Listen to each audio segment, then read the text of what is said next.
Eu posso fazer uma pergunta antes? Pode. O estudo do André Luiz, ele está sendo em sequência? Esse livro aí, o próximo, é sequência? Não, o Vicente ou o Ezequiel que escolhe o livro, né, para a gente estudar. Já está chegando no finalzinho, né? Agora é o capítulo 19. Depois Sim. desse fica faltando só mais um. Aham. Aí assim que finalizar o último, a gente vai escolher o Mas seria interessante saber de antemão qual seria o livro, porque tem gente que não tem os livros todos do André Luiz, ou não tem o livro que vai ser estudado mais para frente, dá tempo da pessoa adquirir também.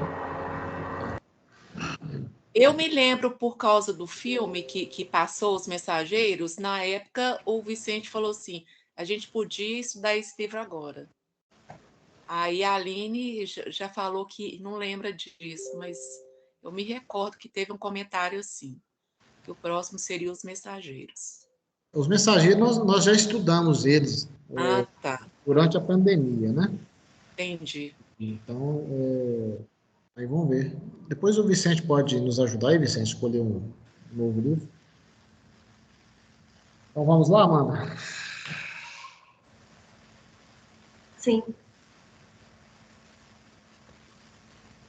Querido Deus, amado Mestre Jesus, queremos agradecer a oportunidade por estarmos aqui mais uma vez, podendo estudar um pouco mais as obras que foram deixadas pelo André Luiz, por Chico, para que possamos aprender um pouco mais sobre a mediunidade, sobre a atuação dos espíritos, sobre o mundo espiritual, que nós possamos ter um entendimento do capítulo que estudaremos hoje, para que possamos aplicar na nossa vida e nos nossos trabalhos.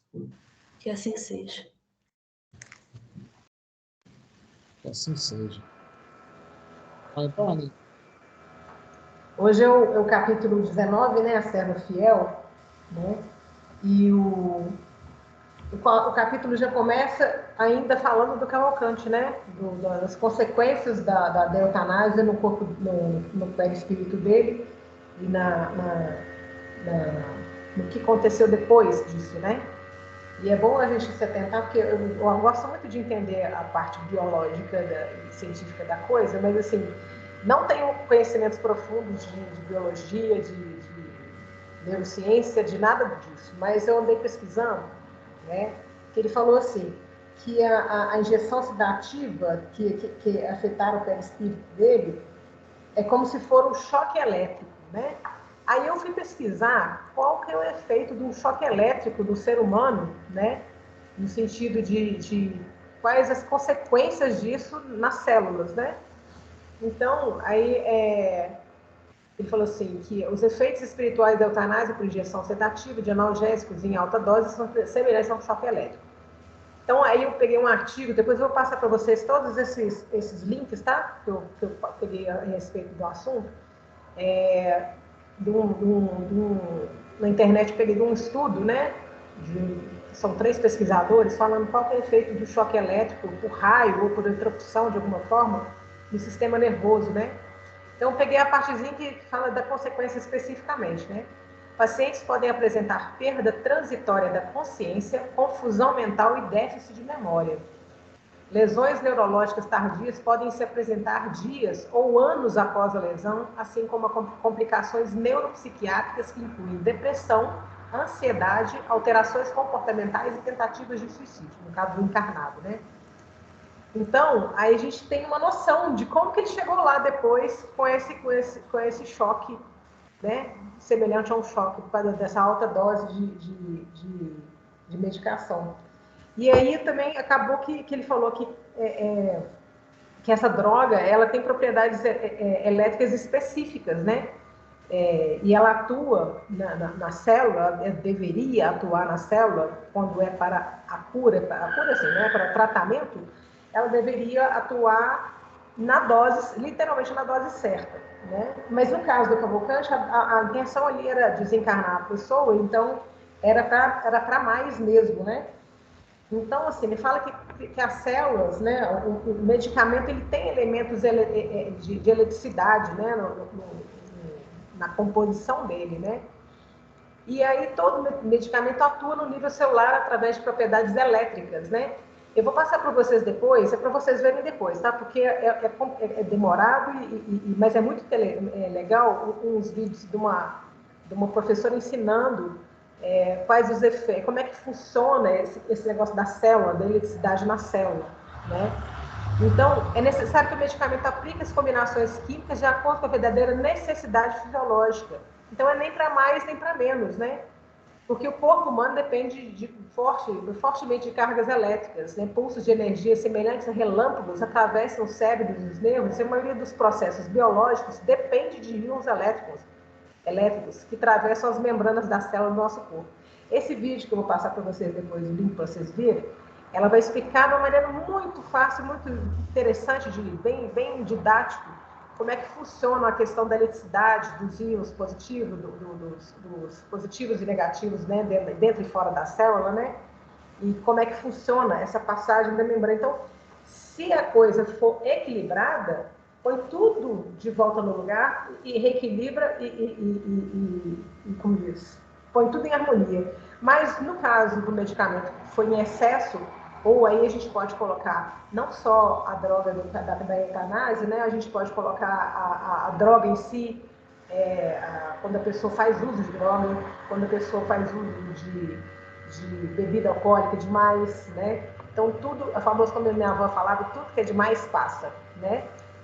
Então, a gente tem que pensar que é o seguinte, o corpo ele foi feito para funcionar de um jeito, as células foram feitas para funcionar de um jeito, em equilíbrio. Nós é que detonamos isso, né? Com as nossas maneiras de pensar, de agir, de falar, de sentir, o que a gente bebe, o que a gente come, o que a gente assiste de televisão, o que a gente ouve de música, aquilo que se a gente entra num debate muito acirrado e fica, como diz, com os nervos à flor da pele, nas brigas, nas discussões e por aí vai. Então, ou seja, é todo um procedimento, toda uma conduta que vai desequilibrar, não é só medicamento, não, mas toda a nossa conduta vai desequilibrar essas células ou não, né? Então, que o perispírito também é formado, né, por células, apesar de ser rarefeito, ele também é formado de matéria rarefeita, né? Que também mobiliza, ele falou lá, trilhões de unidades unicelulares, né, espirituais, que deixam o campo físico saturado de vitalidade.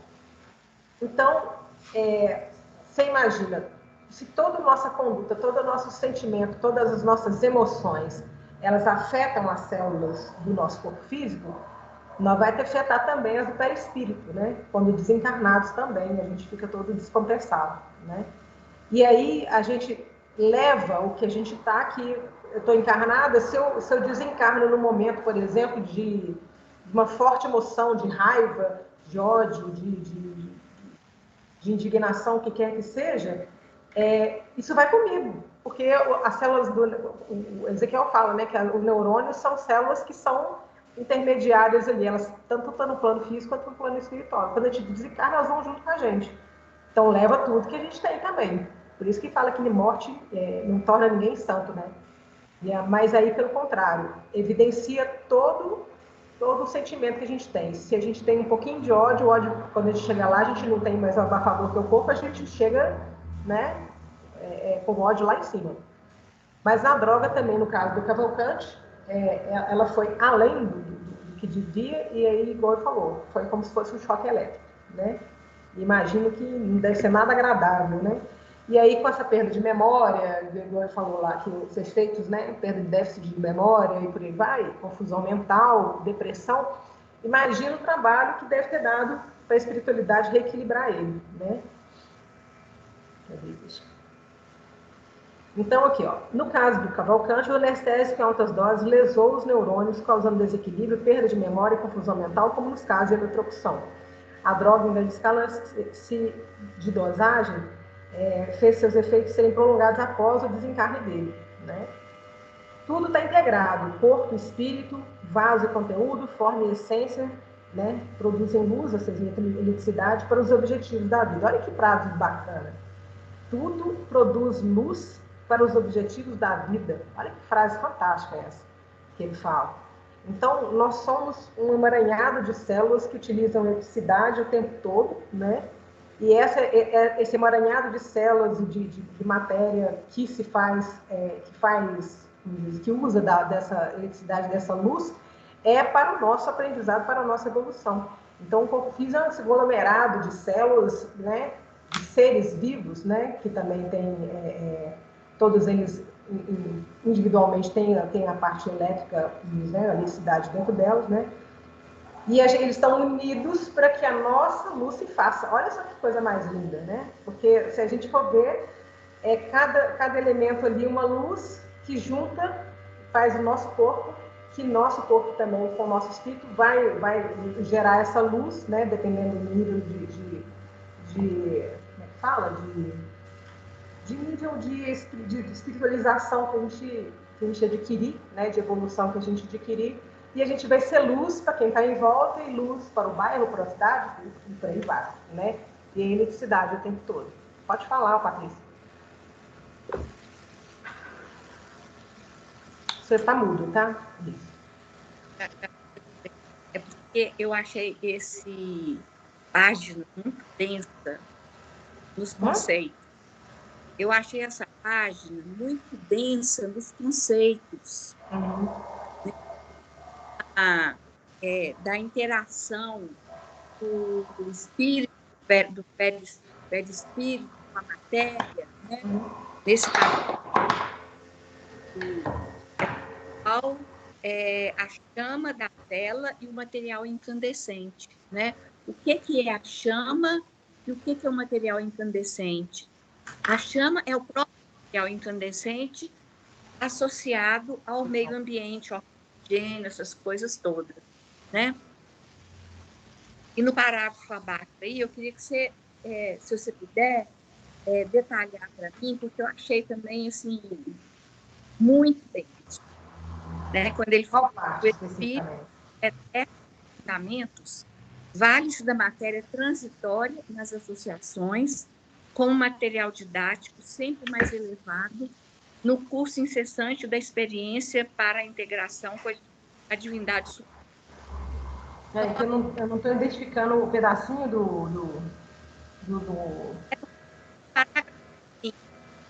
seu áudio está falhando tanto que é difícil de entender o que você está falando.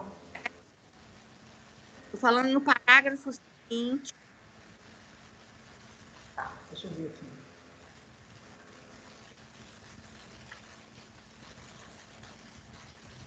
Qual parte especificamente você está falando? Fala a frase. O exame de morte procede em singular. Logo depois, o espírito A ligação está falhando, Paty. Está bem falhando, mas eu sei qual que é a parte que está falando. O exame dos casos de morte trouxeram singular enriquecimento no setor da ciência mental. O espírito eterno nos fundamentos vale-se da matéria transitória nas associações como material didático sempre mais elevado no curso incessante da experiência para integração com a divindade suprema.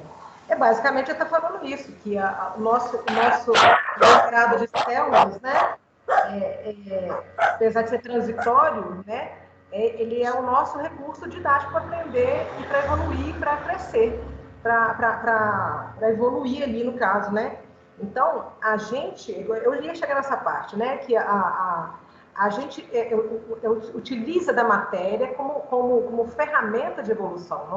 A gente precisa da matéria como ferramenta de evolução, né? Então, se a gente prejudica essa matéria, estamos prejudicando igualmente o nosso espírito, porque a gente atrasa todo o processo, né? Estaciona a nossa evolução, pois temos que parar. Aí nós temos que falar assim, se eu prejudiquei a matéria, então eu tenho que parar, reparar o que eu fiz, parar de novo, verificar, entender o que aconteceu, parar, como diz, refletir sobre o que eu fiz e começar a fazer um trabalho um esforço de reparação da coisa toda, né? Então, olha como é importante para nós, né, entendermos porque qual que é a nossa responsabilidade com todas as matérias, toda a matéria que faz parte, né, do nosso corpo, psiquia, nesse corpo físico que a gente usa, e tudo à nossa volta também, porque a gente está usando como recursos, né? Então, a gente tem que entrar em equilíbrio o tempo todo, com procurar esse equilíbrio o máximo possível, né? E uma das formas que vem sendo falado demais, que o Ezequiel tem batido muito nessa tecla, é que tipo de pensamento estou julgando para o mundo, que tipo de conduta estou tendo com meu semelhante, e esse tipo de coisa vai poluir ou não, ou prejudicar ou não tudo que está à minha volta, e, como disse, fatalmente a me prejudicar também, entendeu? Alguém tem algum comentário? Eu estou continuando aqui. Alguém quer falar alguma coisa? Não, que beleza. Então, esse processo atrasa a nossa caminhada e dos seres que formam o nosso corpo, aumentando a nossa vontade, a nossa quantidade de reencarnações no esforço regenerativo. Pode falar, Sandra. Não, é porque eu fiquei um pouco impressionada com essa parte, eu fiquei pensando, eu não sei se está muito dentro do assunto, vocês me desculpem, no perigo da automedicação, sabe? Do excesso de medicamento. É porque eu tomo muito medicamento. Aí eu fiquei um pouco assustada com essa parte, sabe? Porque os médicos costumam fazer muitos testes, né? Até chegar na medicação certa. É Médicos claro que não, a os gente não sabe. pesquisadores, né? Você está falando dos pesquisadores, os médicos nem sempre. Os Não médicos, fazem sim, Aline. Fazem sim. médicos. Eles trocam muito de remédio. Ah, Aí eu fiquei. tá. Eu estou entendendo que você está falando que estivesse fazendo pesquisa em laboratório para descobrir drogas e essas coisas. Não, Não, não. Eles entendi. pensam, a gente faz teste com esse. Eu já tomei muito medicamento errado, que deu muito efeito assim, Colateral. ruim, eu tive que trocar e tal. Aí eu fiquei pensando nisso, sabe? Aí eu fiquei um pouco só impressionada que a gente tem que tomar muito cuidado com a automedicação. Eu acho, Não, é inclusive, só que se a gente puder migrar enquanto a gente tem o suporte ali do Ezequiel, quanto mais a gente puder migrar para uma farmacêutica homeopática e também por questões de mudança de conduta, né, de pensamento, de sentimento, menos dependência a gente vai ter dessa medicação alopática e de tratamento tão invasivo e tão, às vezes, tão destrutivo, né, por exemplo. Ele estava comentando outro dia lá que o antibiótico vem para matar as células, que são ditas erradas ali, né? Mas vai matar tudo que está na reta. A função dele é matar, então mata boa, mata ruim, mata tudo, tira na reta. Isso não é equilibrar, isso não é curar, né? A gente cura quando a gente muda a nossa conduta, nosso pensamento, e a gente para de desequilibrar. Pensa, o pensamento é uma força eletromagnética. Se você está emitindo um pensamento negativo, um pensamento de ódio, de qualquer tipo de coisa infeliz, você está mandando isso tudo para suas células. Você está desequilibrando tudo que está na reta. Você está fazendo igual um antibiótico, você está atropelando tudo, né? Então, a medicação, eu vejo assim, que a gente tem que prestar mais atenção nessa questão. Vamos fazer o preventivo em termos de saúde, no sentido, vamos começar pelo básico, é mais simples. Comer direito, beber água direito, comer direito, se alimentar da forma certa, dormir da forma correta. Aí passa para as partes mais complexas, que é parar de falar mal dos outros, parar de pensar mal, parar de pensar bobagem, perder tempo em inutilidade. A nossa conduta deve começar a equilibrar junto com a saúde física, né? E aí a gente começar botar tudo no mesmo patamar, porque eu cuido muito bem do corpo, mas minha moral está lá embaixo, não adiantou nada. Tipo assim, está cuidando da matéria só, mas não está esquecendo do espírito. É tudo equilíbrio, né? Mais alguma coisa? Alguém quer comentar alguma coisa? Tá bom, então vamos continuar. Então, somos responsáveis por todo o uso e abuso da matéria e de todos os seres que estão ligados a nós. Então, não é que a gente é responsável pelo outro, que o outro faz, não. É o quanto eu afeto o outro, o quanto eu prejudico o outro com a minha conduta, com o meu pensamento, com a minha energia, né? E o outro é tudo, viu, gente? É tudo que vive é o outro. Então, pode começar pelas minhas células, pode ser da minha casa, os animais, as plantas em volta, a natureza, o ar, a água e tudo que eu estou em contato direto, né? E aí ele passa a dizer que o Cavalcante estava desequilibrado, né, e acreditando estar vivendo num pesadelo em um hospital diferente, né? Ele acreditava que ele ainda estava encarnado, né, mas que ele estava indo no hospital e estava vivendo um pesadelo, né? Ele ainda queria permanecer no corpo e chamava pela esposa, né? E a única pessoa com quem ele ficava mais calmo era o padre Hipólito, justamente porque ele era uma pessoa voltada para o catolicismo e tal, e dito bom católico, né? Como eu disse no capítulo anterior, ele era um bom católico, né? E aí ele acalmava com o padre Hipólito porque ele achava que, tipo assim, né? Ele é um padre, né? Um padre, eu posso confiar e tudo mais, né? E continuava chamando para a esposa, né? E aí ele recebia recursos magnéticos, né? De auxílio, né? Para melhorar o padrão de saúde espiritual dele, né? E à medida que ele melhorava, ele começava a fazer um monte de perguntas, começava a fazer um monte de questionamentos sobre céu e inferno, onde estavam os santos, onde estavam os parentes que já tinham desencarnado, né? Onde era o limbo, o que era o limbo. Aí ele começou até, né? E aí eu achei até interessante que ele começou até a solicitar uma audiência direta com Deus. Quem somos nós, né, gente? Vamos dizer, né? Se a gente teria condição de aguentar uma audiência com Deus, se a gente teria condição de... A gente ia só chorar, no mínimo, não ia fazer mais nada. Pode falar, gente. Sim. Vamos dar uma paradinha aí, só pra gente. Sim. Eu acho que essa lição sobre o desencarne do Cavalcante, ele vem nos mostrar também o cuidado que nós devemos ter com o nosso dia a dia, ou você ou alguém aí acabou de dizer aí, sobre o uso indiscriminado de medicamentos. A grande maioria de nós ainda não tem noção verdadeira do que os medicamentos fazem no nosso organismo. A gente tem uma ideia seguinte, pô, o médico prescreveu, beleza, vamos usar e tal, né? Ele sabe o que ele está fazendo. Bom, nós sabemos que hoje tem uma série de medicamentos que nós usamos no Brasil e em outros países não é usado. Não é nem permitido. Por causa das consequências que esses medicamentos trazem para o corpo. Aqui o Cavalcante, ele tá relatando do que ele fez para o corpo perispirítico dele. Então, nós poderíamos comparar que o estado de Cavalcante aqui é como se ele tivesse usado uma das drogas mais fortes que hoje, muitas vezes, os nossos irmãos aí que optaram por essa... Seria uma overdose, né? Sim. Então, ele atinge determinado... E olha para você ver, o que o médico usou para ele?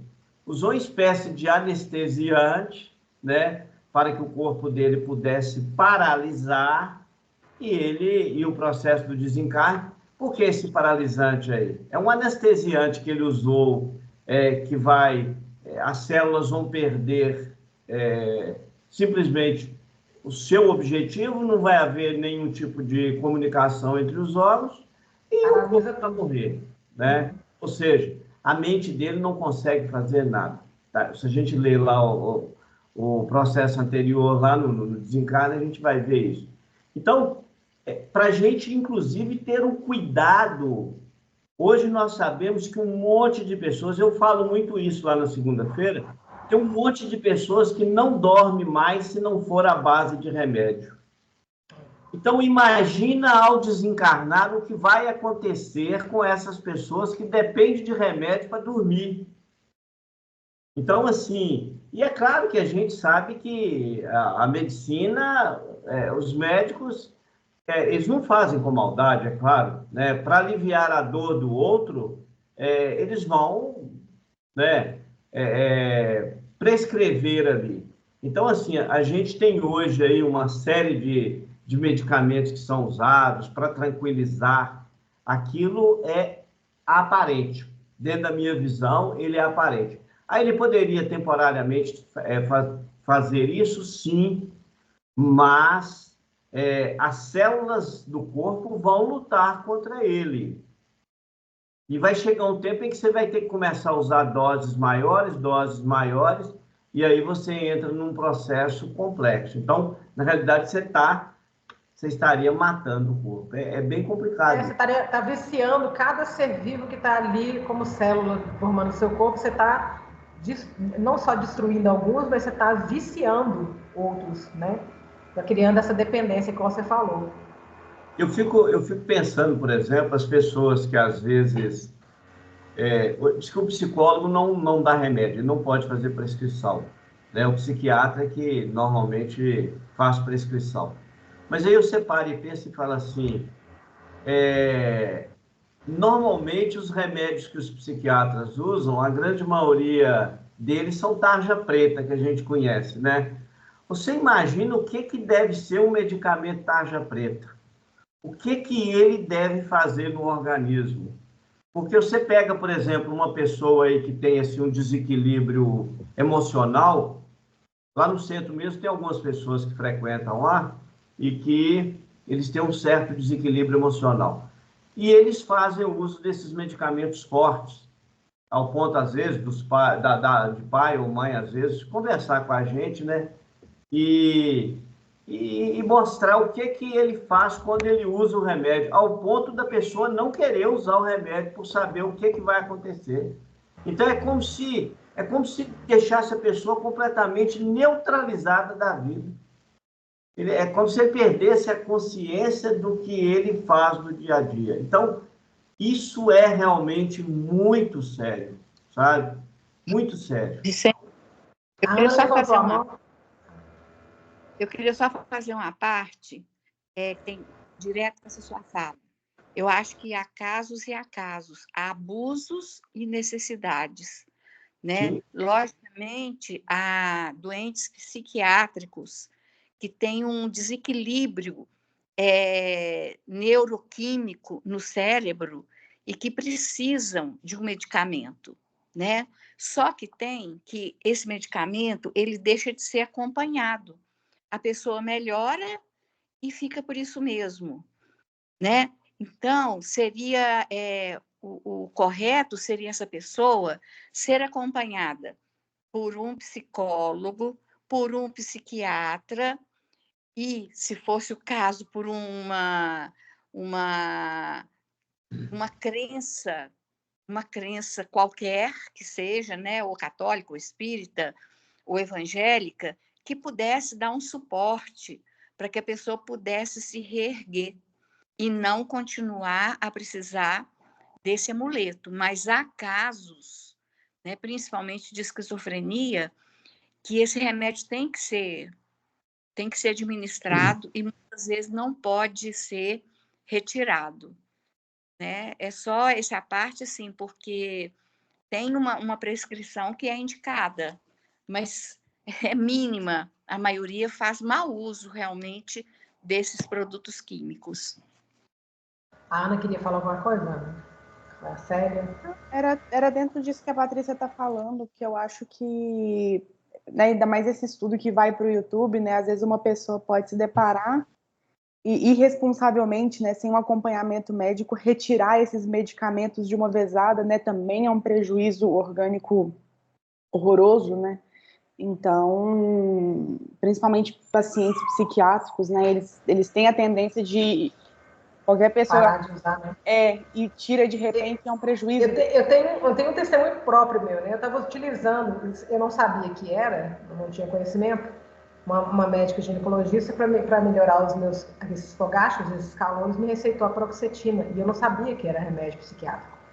E eu comecei a tomar, e aí, num dado momento, eu esqueci de marcar consulta, esqueci de pegar a receita, e aí parei de tomar, tirei o remédio, assim, parei de tomar no dia. Eu tive, assim, a primeira coisa, fui dormir e de repente me dei aquele vômito assim do nada, por motivo nenhum. E aí eu achei aquele estranho, né? Falei assim, não comi nada errado, né? Então deu uma coisa estranha. Bom, a partir dali começaram uma série de sintomas de abstinência que eu nunca imaginei que ia ter na minha vida. Eu comecei a ter uma coceira na ponta dos dedos e dos pés de arrancar a primeira pele, a segunda pele, a terceira pele, até chegar quase no sangue. E uma coceira que você quer arrancar o pé fora. Arrancar. E aí começou a subir a coceira pelas pernas, pelos braços, de eu pegar uma escova de cabelo assim, ó, e raspar na minha pele para poder aliviar aquela dor. E aí minha cabeça começou a ficar... Imagina, o barulho que fazia, eu só consigo mostrar isso visualmente. Imagina que você pegou uma panela de alumínio, uma maiorzinha que ela, mas a ponta de caber, e ficou raspando uma na outra o tempo todo. A minha cabeça fazia esse som o tempo todo, como se eu tivesse... E ela balançava a cabeça, assim, tipo assim, como se eu estivesse ficando tonta. E perdia força nos braços, nas pernas, eu caía por qualquer coisa, deixava as coisas cair por qualquer coisa. Isso em um mês de abstinência desse medicamento. Quando eu fiquei sabendo que era medicamento para depressão, que ele, de tabela, melhorava os fogachos, eu falei, eu não vou mexer com isso nunca mais na minha vida. Ela devia ter me falado que era, e eu não sabia. E eu não, igual você falou, a pessoa para o medicamento e acha que, tipo assim, não, tá fazendo muito mal, vou tirar. Mas não tira de uma vez também. É desmamado, então não pode fazer desse jeito. E outra coisa que eu reparei é que quando eu tomava o remédio, acontecia alguma coisa alegre na minha vida, eu estava assim, triste, alegre, triste. Era tudo a mesma coisa. Eu não tinha nenhum tipo de pico emocional, nem para baixo nem para cima. Era uma coisa assim, platô total. E aquilo me tirava completamente a graça de viver, para te falar a verdade. Então, graças a Deus, parei de tomar esse remédio há muito tempo e nunca mais tomei nada muito parecido com isso. Mas, igual ela falou, tem que tomar cuidado até para tirar o medicamento. A gente também precisa entender o seguinte, olha, hoje no mundo, é claro e evidente que nós temos aí uma série de pessoas extremamente inteligentes, né, com uma capacidade de visão para obter recursos muito grande. Então, infelizmente, nós temos pessoas que vivem na Terra só em função de tirar o recurso financeiro do outro. Ele não está nem um pouco preocupado com a vida do outro, não. Ele quer ganhar dinheiro, ele quer fazer dinheiro e pronto. Se a gente pegar aqui, olha que interessante. Vamos pegar lá a morte do Cavalcante, o que acontece no corpo dele? Agora, olha para você ver, a Lívia acabou de dizer aí que ela tomou a fluoxetina, né? E que ele manteve alegre, triste. Se você parar para pensar no dia a dia seu da vida, você está em altos e baixos, é igual exame de coração. Você está em, né, um dia você está bem feliz, outro dia você está triste. Por quê? Porque, baseado em tudo que o Ezequiel falou na quarta-feira, nós queremos ser felizes na Terra a qualquer custo. E se nós não somos felizes a qualquer custo, então nós queremos buscar algum recurso, algum paliativo que vai nos enganar. Porque, na realidade, esses medicamentos, esses ditos medicamentos, na realidade, eles não estão fazendo nada para nós, não. Eles estão te enganando. Eu, particularmente, penso assim. Até porque, olha que interessante, se você ficar dentro da sua casa por muito tempo, pensando só nas coisas aparentemente negativas de sua vida, você começa a criar um casulo para você, que você não sai dele fácil, não. É o que nós chamamos o caminho para a depressão. E, infelizmente, nós temos companheiros que não lutam com isso, não. Sabe por quê? O famoso como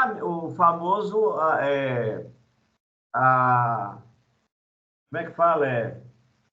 Quando a gente está querendo a lei do menor esforço, é a zona de conforto que nós queremos, porque muitos de nós temos uma ideia seguinte, espera aí, eu mereço o quê? Mas o Adelson, a gente sempre debatia que quantas vezes a gente ouvia as pessoas dizer a palavra eu mereço. Se nós pararmos para pensar em relação a nós e à lei, nós não merecemos nada. Nós estamos numa ficha de crédito e débito, como que vai falar de merecimento? Além disso, a gente não pode entender, nós ainda temos muita dificuldade para entender o seguinte, hoje mesmo eu estava falando isso com a Aline, o nosso corpo é campo elétrico. Tanto é que existe uma série de enfermidades que nós temos que a gente já chegou à conclusão dentro dos estudos que é a ausência de energia, de eletromagnetismo ou energia elétrica. Por quê? O nosso corpo tem a capacidade de produzir, mas chega um ponto que, às vezes, nós perdemos a capacidade, as nossas células perdem a capacidade de produzir. Por quê? Porque nós criamos para elas tantas ilusões e tantos empecilhos de crescimento que nós sofreremos as consequências disso. Alguém citou aí a esquizofrenia. Bom, o que Vicente, eu estou falando o seguinte, eu vejo o seguinte, eu convivo com várias pessoas que têm esquizofrenia. Mas eles não são esquizofrênicos todo dia, não. Eu observo isso, eles têm picos de esquizofrenia, por quê?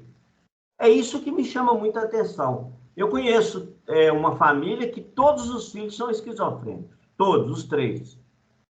Mas olha que interessante, eu encontro com eles todos os dias, porque eu faço caminhada e eles fazem também. Todos os dias. E como eu tenho muito contato com a família e tudo mais, com a mãe, que eles não têm pai mais e tal, eu fico observando que um deles frequenta o centro pelo menos 2 ou 3 vezes por semana. Os outros 2 não. Os outros 2 não vão porque bateram o pé que o centro não é bom para eles. Mas o outro, sim, ele entende que mesmo com problema, que o centro está ajudando. Olha como é que é um troço assim. Então, eu particularmente, eu vejo parte dessa esquizofrenia, que é uma enfermidade, né? Eu vejo ela com ausência de recursos espirituais por parte de quem tem a dificuldade. Então, assim, se dentro da doutrina espírita eu aprendi que o que existe, que não tem doença, que existe são doentes, então hoje, eu acredito que os remédios que a gente usa são paliativos. Eu não acredito que esses remédios vão nos curar, mas são paliativos que vão nos ajudar. E eu estou falando tudo isso, eu não estou falando aqui que nós não precisamos de fazer uso deles, não. Precisamos sim, mas eu acho que é com critério. O problema é quando nós passamos uma vida inteira dependentes desses remédios. Recentemente, eu estava fazendo um estudo lá na segunda-feira e eu fiz esse comentário, que tem pessoas que vivem 60 anos tomando remédio para dormir. Ele vai chegar no mundo espiritual, ele não vai achar remédio para dormir, porque lá não tem laboratório que vai vender esses remédios. Olha que interessante, como que é provocado o sono para a pessoa ser ajudada no mundo espiritual? Não é com medicamento, chama-se sonoterapia, ele é provocado através do passe, nós chamamos de passe magnético. Olha que interessante, a espiritualidade usa magnetismo. Olha aí, olha no Cavalcante, o que ele está fazendo para devolver ao Cavalcante uma vida normal. O Jerônimo, conhecedor do corpo, né, do corpo perispirítico ali no caso, ele está trabalhando com energia, com eletromagnetismo, para devolver ele a tranquilidade do corpo. Né? A Aline citou aí o absurdo dele falar que ele precisa de falar com Deus. Ou seja, olha o ponto que nós chegamos. Então, eu estou falando o seguinte, eu estou falando aqui para nós que somos espíritas.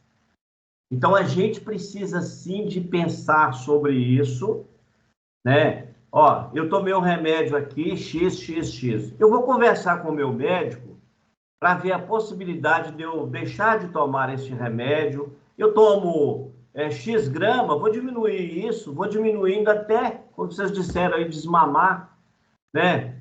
Mas eu tenho que fazer o esforço para ver onde que eu estou errando. Porque se há um desequilíbrio orgânico, né, é porque eu estou cometendo erro. Então, o que acontece? Uma pessoa que está tomando uma fluoxetina, por exemplo, na minha visão, gente, olha, eu não sou profissional da área, não sou médico, dentro do que eu estou estudando no Espiritismo. Então, para mim, tudo bem, eu acho que no início de uma crise, um problema que você tem, né, o médico te prescreveu, você vai fazer uso, mas o que está acontecendo na Terra não é isso, não.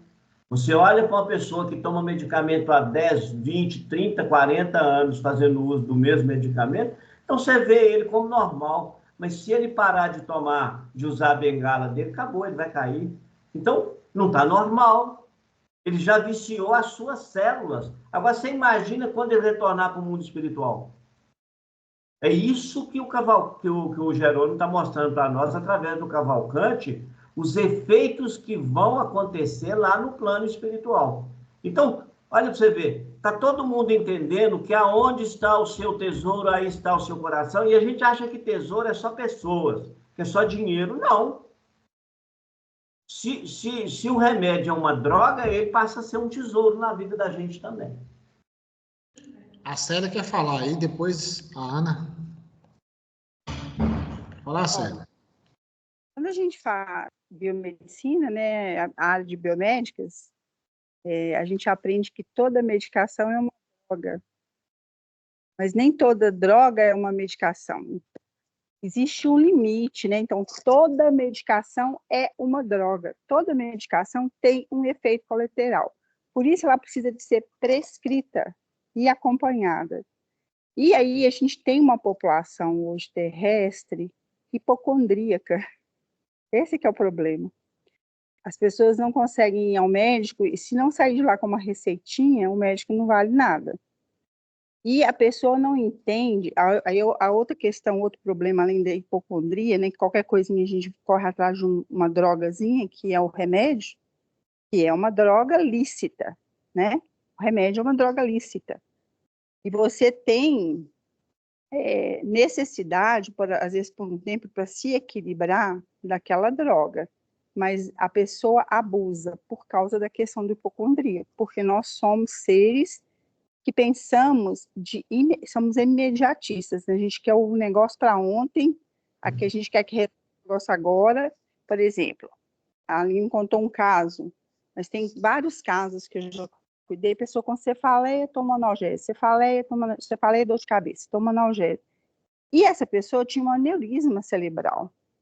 Essa veia rompeu e ela foi a óbito.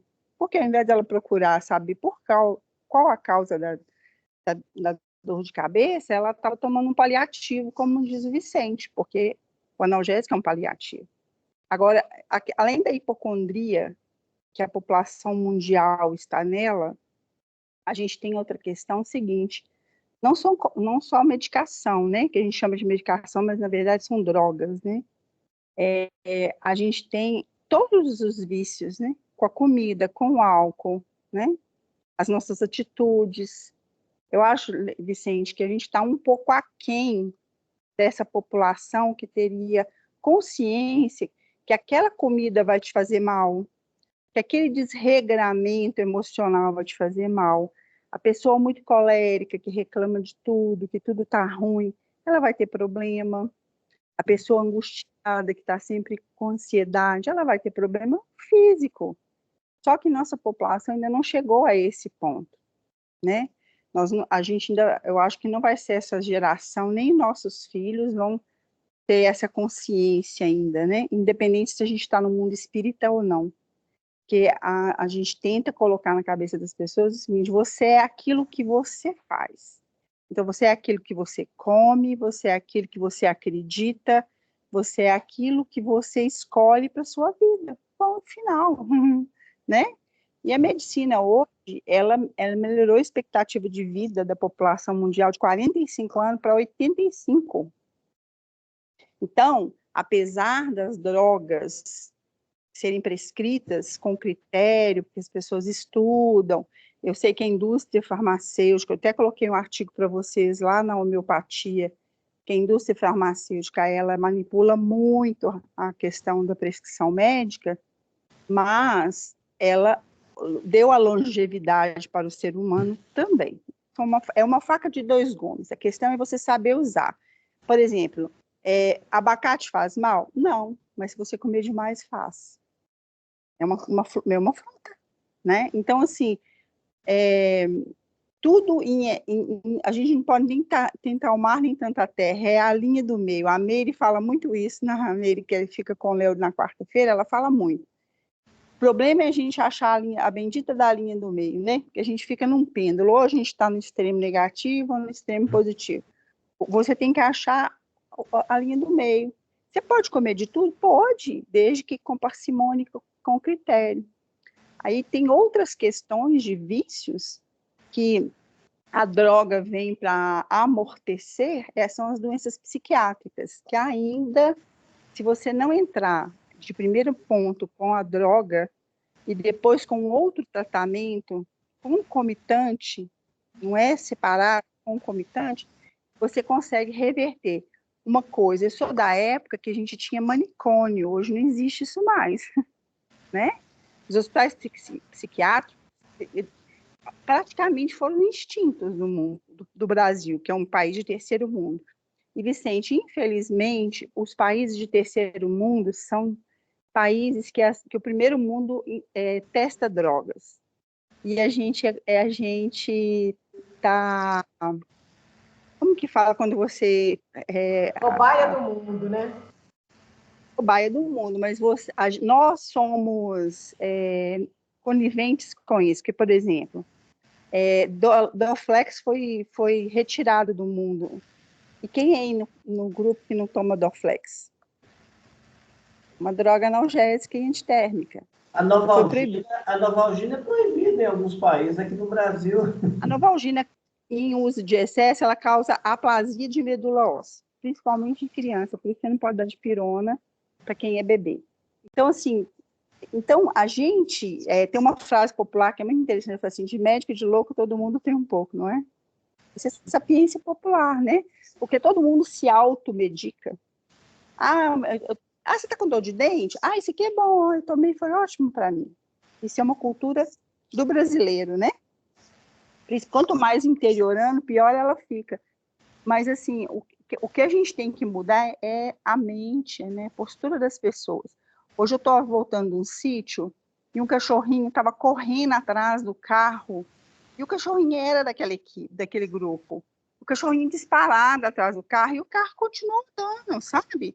Eu não sei se eles estavam achando legal porque o cachorrinho estava correndo atrás ou que diabo que era aquilo, que eu fiquei muito chateada. E aí depois a gente parou o carro, tentou fazer o cachorro voltar e ele não aceitou vir com a gente. E aí a gente fez ele ir para o sentido da casa dele, mas assim, isso é o que a gente tem visto aí, sabe, gente? Uma total ignorância da população, não só brasileira, mas a população mundial. Isso é ignorância. E não existe interesse em educar, porque é máxima de manobra. Quanto menos você sabe, mais eu te manipulo. Esse que é o problema, né? Então, eu falo com você assim, ao invés de você tomar Vicente, o Ezequiel prescreve drogas, só que são homeopáticas, são fitoterápicas. Sim. E ela tem uma leveza muito menor do que essas drogas quimicamente preparadas. Então, você está com ressaca de cerveja, vai lá e pega um chazinho de boldo. Só que as pessoas preferem o engolve, né? Então, aqueles kitzinhos de ressaca que a gente compra lá na farmácia. Então, é mau hábito da população mesmo. É mau hábito. E para quem está nas direções, na questão do poder, não tem interesse em educar. Infelizmente, não tem. Falar. Tá muda aí, Ana. Desculpa. Eu acho que até uma coisa que, pelo menos que eu vejo, né, aqui na minha faixa etária, né, de 20 e poucos anos, virou status a gente falar de algumas doenças, né? Então, eu acho que o trabalho de quem tem buscado conhecimento, eu acho que ainda está em tempo, igual a Célia está comentando. Porque hoje virou status, né? Você falar que você tem depressão, que você toma ansiolítico, que você toma remédio para dormir. Então, eu acho que ainda está em tempo, sabe? Da gente pegar, assim, quem está nessa geração, assim, e fazer um trabalho em cima, né? Porque às vezes a pessoa, hoje em dia eu vejo pessoas que se sentem deslocadas por não usar algum tipo de medicamento, né? Assim, TDAH, né? Isso virou status hoje, né? Se você não tiver um diagnóstico, você não tomar um medicamento, você não é parte de um grupo. Então, eu acho que talvez o trabalho espírita, acho que ainda está em tempo, sabe, Célia, assim, da gente resgatar essa geração, sabe, assim, de direcionar essa questão dos maus hábitos e tudo mais. Então, é isso. Pode ir lá, né? Todo mundo, então, comentou o que devemos comentar? Está tudo ok?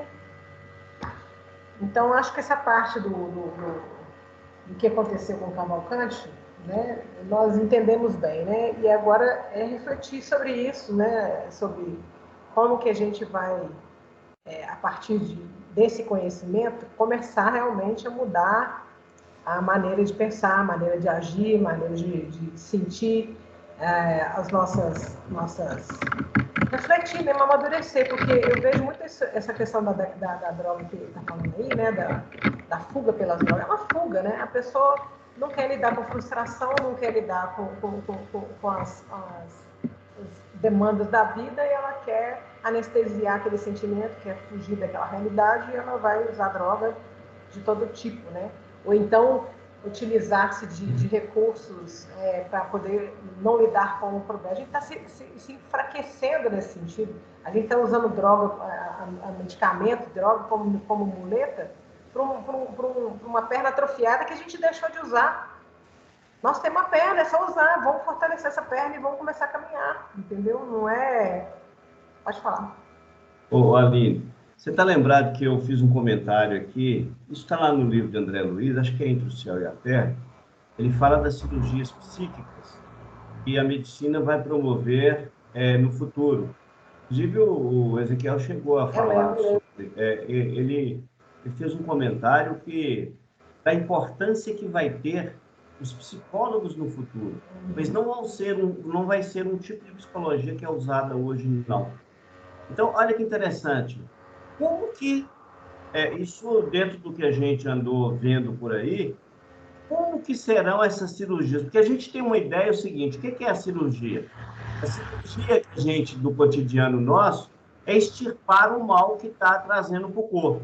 Então, você tem um tumor, você vai lá e extirpa o tumor, você tem um problema qualquer, você vai lá e vai reequilibrar aquele ponto com alguma ação mecânica.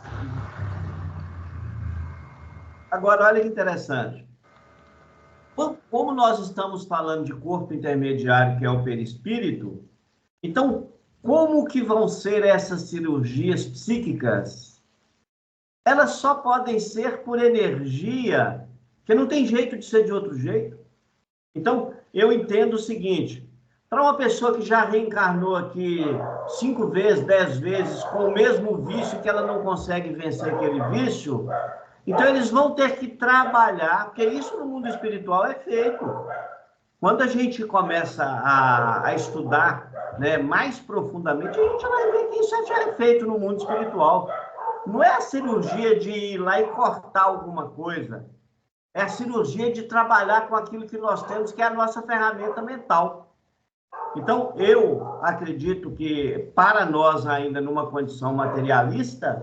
essas cirurgias serão feitas a nível, não serão feitas a nível físico, mas serão feitas a nível extrafísico. Então, é por eletromagnetismo. Bom, deduzo eu, né, porque o livro não aprofunda muito nisso, não. Mas por quê? Você pega, por exemplo, as pessoas que têm aí, né, a tendência à pedofilia, a uma série de crimes mentais que a pessoa, às vezes, planeja, o suicídio e tudo mais.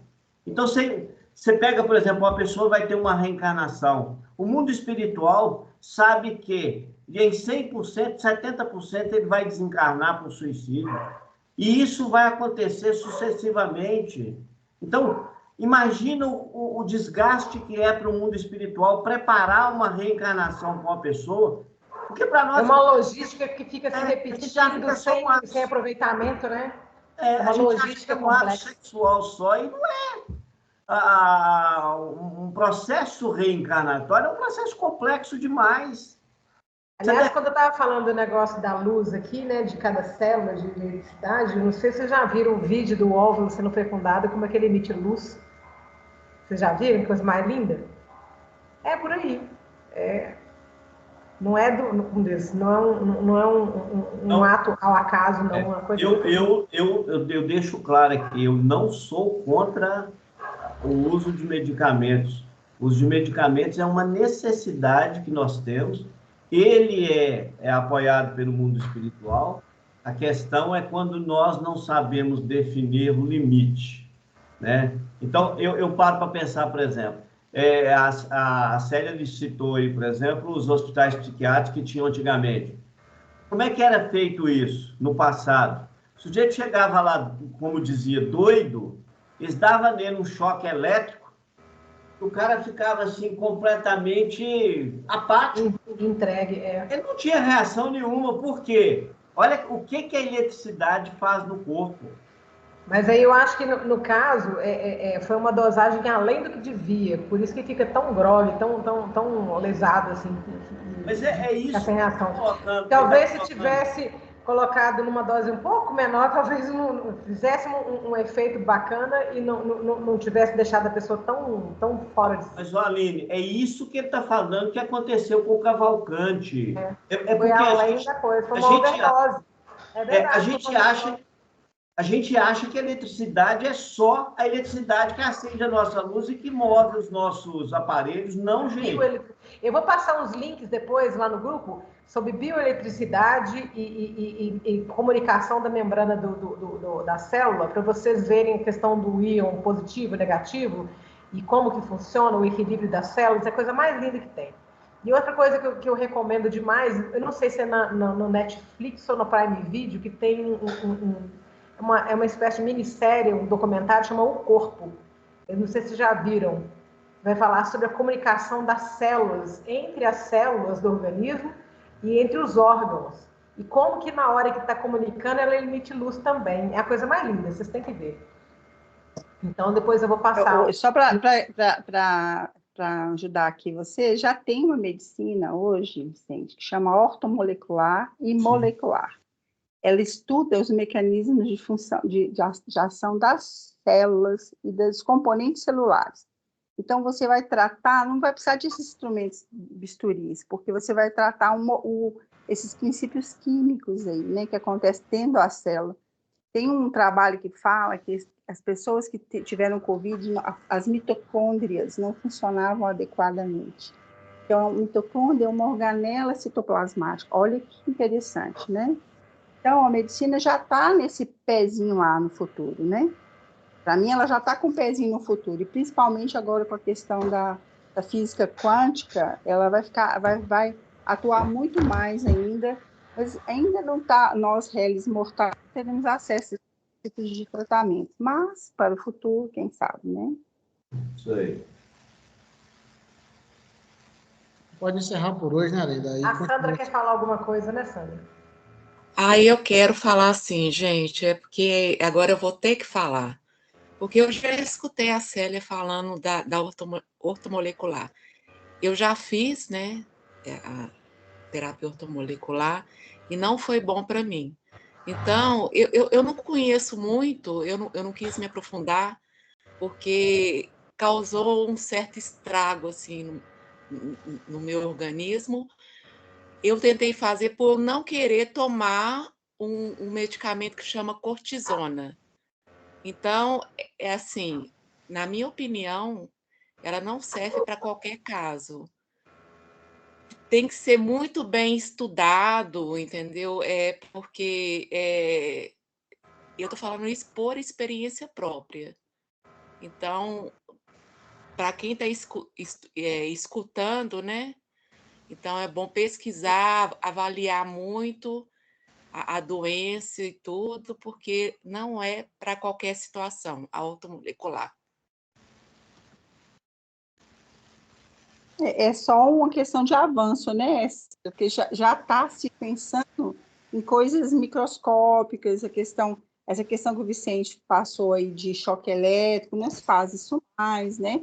Mas a gente sabe que a gente brincava, né, antigamente, que um choquinho era bom para dar uma estimuladinha, mas é aquela dose pequena. Meu pai era engenheiro elétrico, ele falava assim, não, acabei de tomar um estímulo aqui. E ele mexia com 220 volts, né? Ele trazia para cá. Então, a gente sabe que tudo em excesso é que é o problema, né? Então, o choquinho faz... Tanto é que hoje a gente sabe que tem a cannabis, que é uma derivada da cocaína, ela é usada como terapêutica. Então, assim, quem está prescrevendo, a habilidade que essa pessoa tem para manusear, né? Então, assim, a gente com a medicina alternativa agora, a gente está com o pé no futuro, entendeu? Para mim, o pé no futuro já está aí, né? A gente está naquele meio caminho, né? Nem é alopata, nem é homeopata. Está no meio do caminho, né? Beleza. Pode continuar, então, semana que vem, Aline? Então, agora está aqui na hora, assim, quem deseja fazer a oração final para nós? Não foge não, hein, Sandra?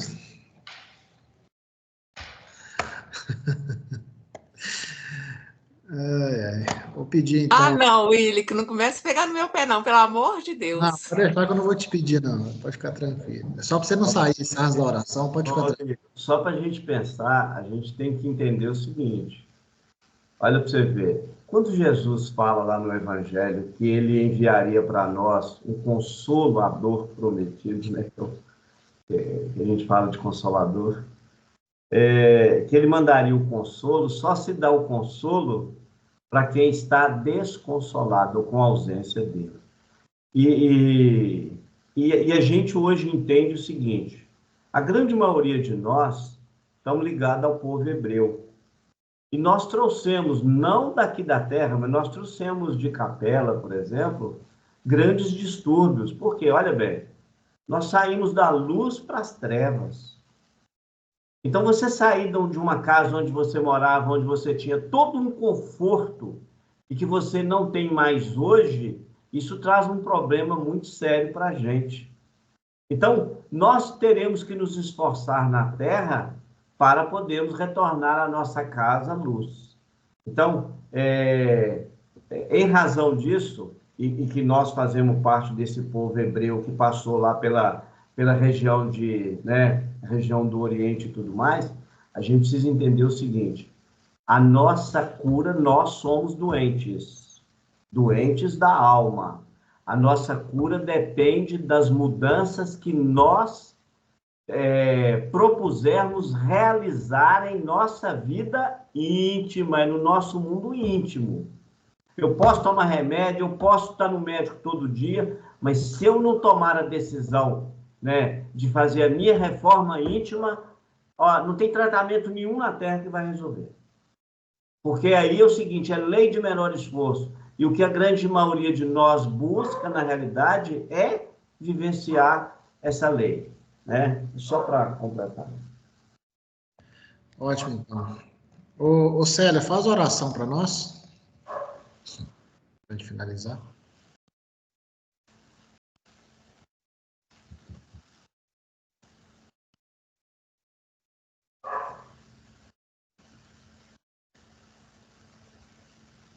Travado aí, Célia.